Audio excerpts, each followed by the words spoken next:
আজকের ভিতরেই তারা একটা কেস করবেন, মানে যে 4 জন হত্যা হয়েছে তাদের জন্য। অন্তর্বর্তীকালীন সরকারের স্বরাষ্ট্র উপদেষ্টা লেফটেন্যান্ট জেনারেল অবসরপ্রাপ্ত জাহাঙ্গীর আলম চৌধুরী জানিয়েছেন, গাজীপুরের টঙ্গীতে বিশ্ব ইজতেমার মাঠ দখলকে কেন্দ্র করে মাওলানা জুবায়ের আহমেদ ও মাওলানা সাদ কান্দল ভীর অনুসারীদের মধ্যে সংঘর্ষের ঘটনায় 4 জন নিহত হয়েছেন এবং 50 জন আহত হয়েছেন। বুধবার সচিবালয়ে সাদ ও জুবায়েরপন্থীদের সঙ্গে বৈঠক শেষে সাংবাদিকদের তিনি এসব তথ্য জানান।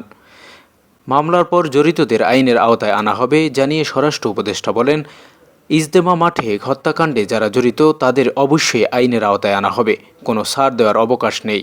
তাদের তো অবশ্যই আইনের আওতায় আনতে হবে, এতে তো কোনো ছাড় দেওয়ার কোনো অবকাশ নাই।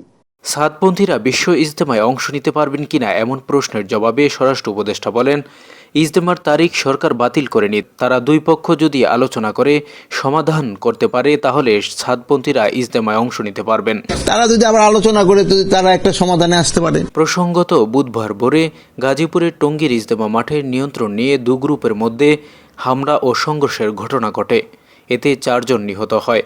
তাদের মধ্যে কিশোরগঞ্জের পাকুন্দিয়া উপজেলার এগারসিন্দুর গ্রামের বাচ্চু মিয়া এবং ঢাকার দক্ষিণখান এলাকার বেড়াইদ এলাকার বেলাল। নিহত বাকি 2 জনের পরিচয় এখনও জানা যায়নি। বিরুদ্ধে আইনানুগ যে ব্যবস্থা নেওয়া হবে আমরা আশা করতেছি, এরপরে আর এই প্রশ্ন আসবে না যে তারা ইজতেমা করতে পারবে কি পারবে না।